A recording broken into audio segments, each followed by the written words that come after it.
Il est choquant, je trouve, de consacrer 50 millions d'euros dans un projet pharaonique qui va bétonner complètement notre stade, alors que nos écoles ont des infiltrations d'eau. C'est un projet qui avait peut-être son sens dans les années 80-90 et qui finalement empêche la transition écologique que l'on devrait faire sur ce site. On sait que tous ces grands projets dérivent et que le coût va être supérieur.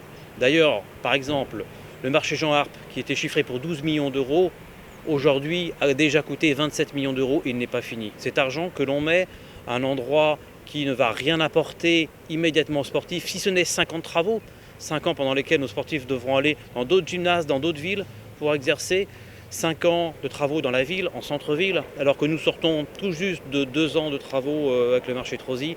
Ce n'est pas ce dont nos commerçants ont besoin, ce n'est pas ce dont les habitants ont besoin. Notre proposition, c'est une rénovation à l'identique. C'est-à-dire que nous voulons garder ce beau stade au pied de la forêt.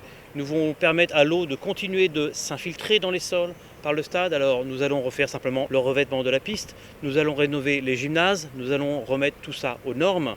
Et bien sûr les gradins qui sont dans de très mauvais état. Alors il faudra renégocier bien sûr avec le département puisqu'une partie du budget vient du département. Nous la consacrerons aux écoles à la fois pour les rénovations et pour permettre l'équipement des écoles pour la transition numérique.